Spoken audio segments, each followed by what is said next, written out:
Try to make this video short and sweet. Like, share, subscribe, dislike, all the good shit. Pat yourself on the back real quick. I'm going to give you 2 seconds. Please, tell me you really did it. Be happy where you at in life right now. It may not be the best. It may not be the most lavishing. It may not be the dream you just had last night. But, bro, be glad you woke up today. Seriously, be glad you got to move around. Be glad you got to wipe your ass with some tissue. There's so many people that's worse off than you are right now, bro. Believe it or not. Let's get straight to it. Now, this is illogicalness in wrestling. And I'm talking about wrestling in general. And this could be somewhat a rant. I'm going to call this the calm rant because I'm not going to yell. The illogicalness of wrestling today is giving me fatigue of professional wrestling. Seriously. The work rate. I am a fan of the work rate, but I am getting fatigued with work rate. I really am. I was just talking to my bro a couple of days, probably like a week ago, about, I'm like, much as I'm a fan of it, I'm getting tired of it. Because it's so 50-50. No one is established as a ass kicker today. Nobody. Name me anybody that's just literally dominating all the time. But everybody hates Goldberg. This is why Goldberg got over, because he dominated any and everybody in his prime. That's what made him special.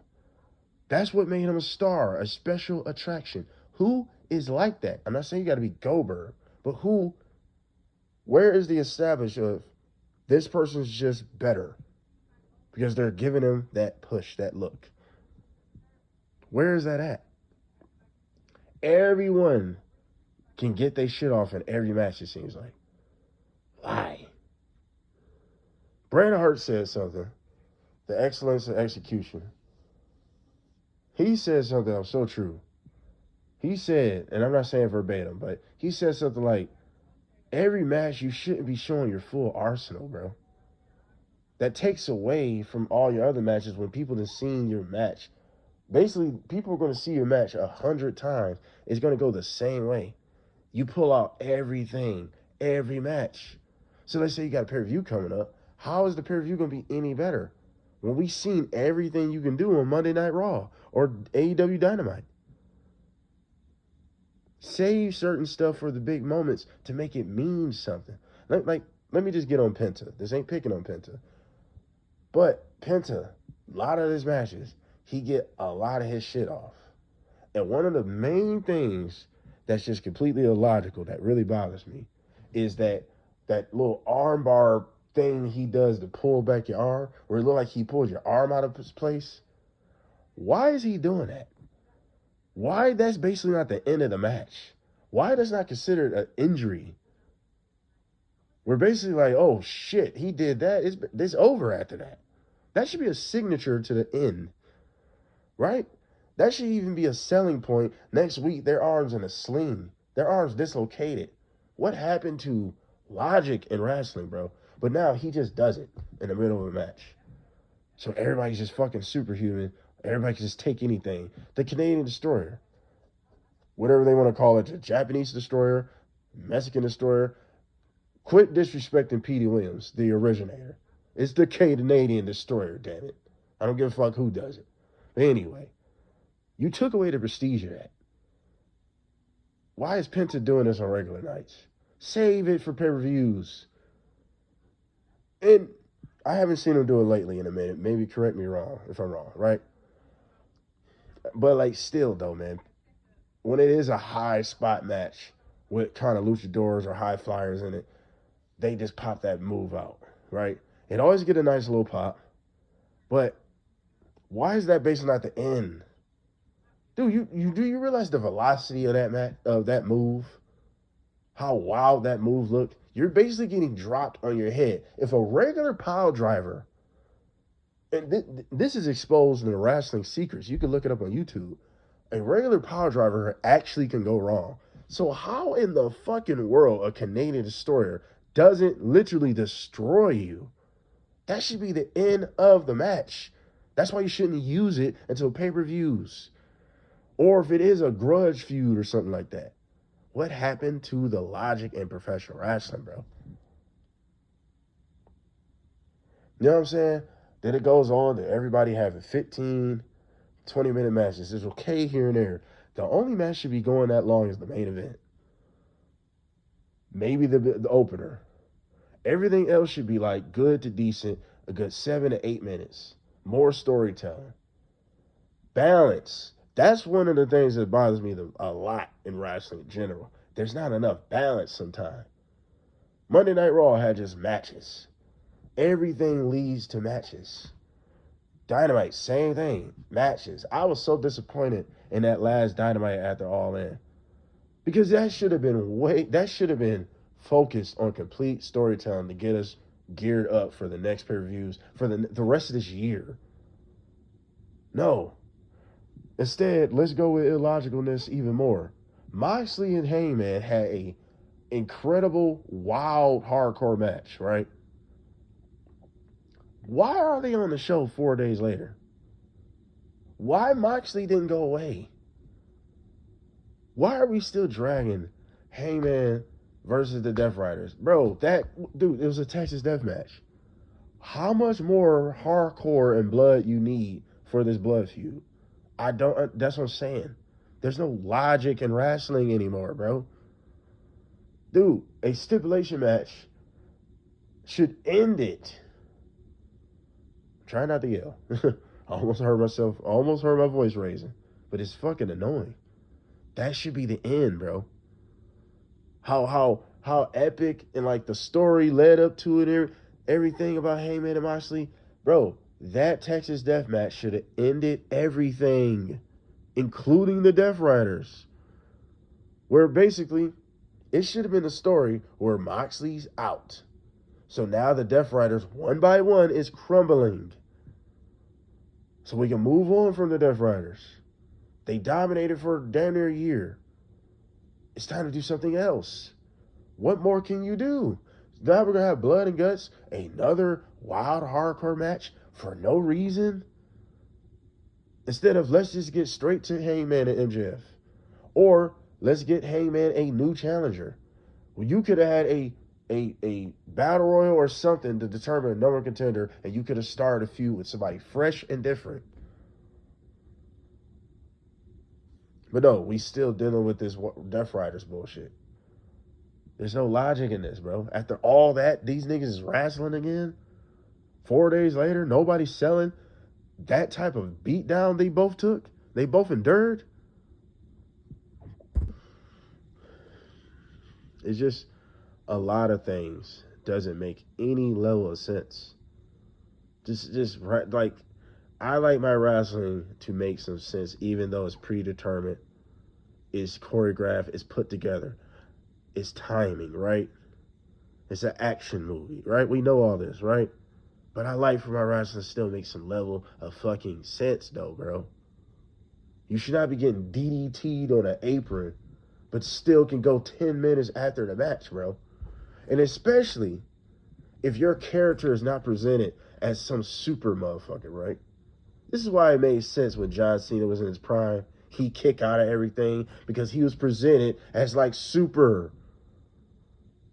He was presented as this big match John, like JBL said. He was presented that way. See, the only time 50-50 makes actual sense is if these stars are actually on the same level. But today's time, the jobbers are getting a bunch of offense. For what? We got to establish who's the mid-carders, upper mid-carders, top guys, jobbers. We got to establish that. If you're a jobber, you shouldn't last more than 5 minutes, especially to a top guy. You shouldn't last more than 5 minutes to a top guy. Why would Seth Rollins have a hard time with JD McDonough? Why? JD McDonough's a job guy. You get what I'm saying? But in today's time, good match, banger match. Bro, it makes sense if the banger match is leveled. If it's Dragon Lee versus JD McDonough, that's different. They're on the same level. They're both job guys. But let's say Finn Balor, he's a mid-card guy. Dragon Lee should not give Finn Balor that much of a hard time. But since Finn Balor's not an upper mid-carder where he's like close to the world title, that make a little bit sense if it's 75-25. 75% Finn Balor offense, 25% Dragon Lee. Where Dragon Lee is a little bit of a headache. But it only take one coup de grace, which is the double stump for Finn Balor, to beat him. It shouldn't take cheating to beat him. Well, to be a heel, that's different. But sometimes, no. Sometimes you just got to establish this guy's just better. You know what I'm saying? That's just what it is. Braun Breaker's an upper mid-carder. Penta, mid-card. That's okay for them to have a somewhat good, decent match, right? But Braun Breaker should just kind of run through him. Because you're trying to establish Braun Breaker as a top guy very soon. That's all I'm saying, bro. They're like, the logic of wrestling needs to come back, bro. And it's just missing today. Let's even get on like years ago when Triple H first took over.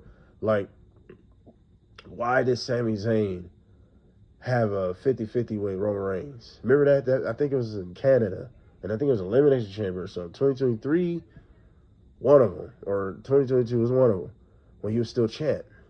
So it had to be 2023, I think. But anyway, Sami Zayn was basically kicking his ass. Well, Roman should have just thrashed this nigga most of the match. Sami should have been surviving. Not Roman. How do you establish Roman to being this monster compared to Brock, but you getting your ass whooped by Sami Zayn? This is why I like Gunther, but I don't view Gunther the same at all. They was comparing this nigga to Brock. They was actually like making sure that him and Brock gonna have a epic clash down the line. That shit's dead to me. I'm not saying I wouldn't want to see the match, but it's not the same. Because Gunther has been treated even to niggas that he should be dominating. I even said in an older video that why did Jey Uso choke him out instead of pass him out? Where Jey Uso was trying to get that sleeper hold about 3-4 times during that match. And it finally got it. And Gunther just kept fighting. And he finally got it. And Gunther passed out. That would have made Gunther way more stronger. He didn't tap.